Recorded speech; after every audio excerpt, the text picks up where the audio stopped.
ভয়াবহ লোডশেডিংয়ের কবলে পড়েছে সিলেট। তেল ও গ্যাস সংকটে বিদ্যুৎ উৎপাদন ব্যাহত হওয়ায় এমন পরিস্থিতির সৃষ্টি হয়েছে বলে সংশ্লিষ্টরা বলছেন।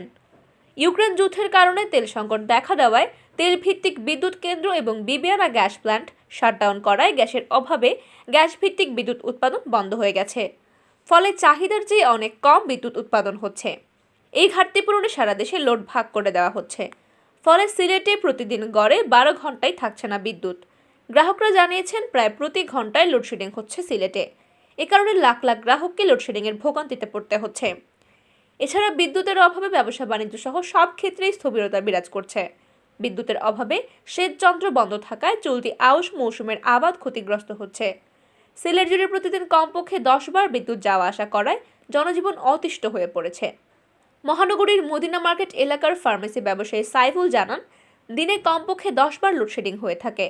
এতে চরম ভোগান্তির সাথে ব্যবসায়িক ক্ষতির সম্মুখীন হচ্ছেন। অনেক ঔষধ আছে যা ফ্রিজে রাখতে হয়। বিদ্যুৎ না থাকার কারণে ঘন্টার পর ঘন্টা ফ্রিজ বন্ধ থাকছে, ফলে অনেক মূল্যবান ওষুধ নষ্ট হচ্ছে। লামাবাজার এলাকার বাসিন্দা এইচএসসি পরীক্ষার্থী রজত দাস বলেন, পরীক্ষার সময় এত ঘন ঘন বিদ্যুৎ গেলে পড়াশোনা করব কিভাবে?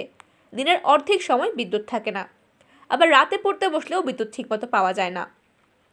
এতে পড়াশোনায় চরম ব্যাঘাত ঘটছে, মনোযোগ দিয়ে লেখাপড়া করা যায় না, যা পরে পরীক্ষার রেজাল্টে প্রভাব ফেলবে। সিলেট বিদ্যুৎ উন্নয়ন বোর্ডের কর্মকর্তারা জানিয়েছেন, তেল ও গ্যাস সংকটে বিদ্যুৎ উৎপাদন ব্যাহত হওয়ায় পুরো সিলেট বিভাগ লোডশেডিংয়ের কবলে পড়েছে।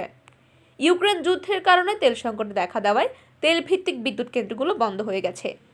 অপরদিকে বিবিয়ানা গ্যাস প্ল্যান্ট শাটডাউন করায় গ্যাসের চাপও কম। এজন্য গ্যাস ভিত্তিক বিদ্যুৎ উৎপাদন বন্ধ হয়ে গেছে। ফলে চাহিদার চেয়ে 1500 মেগাওয়াট কম বিদ্যুৎ উৎপাদন হচ্ছে।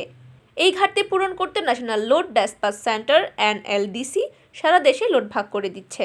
এর প্রভাব পড়েছে সিলেটে।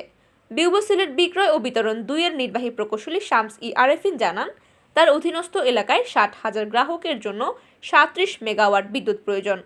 সেখানে পেয়েছেন মাত্র 16 মেগাওয়াট, অর্থাৎ চাহিদার 45 ভাগ বরাদ্দ পাওয়া গেছে, আর 55 ভাগ লোডশেডিং করতে হচ্ছে।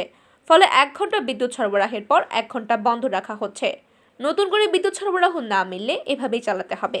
তিনি বলেন, সিলেটের সবকটি বিতরণ অঞ্চলে বরাদ্দ অর্ধেকের কম মিলছে, যে কারণে লোডশেডিং বেশি হচ্ছে। একই অবস্থা বিউবো সিলেটের সব ডিভিশনে।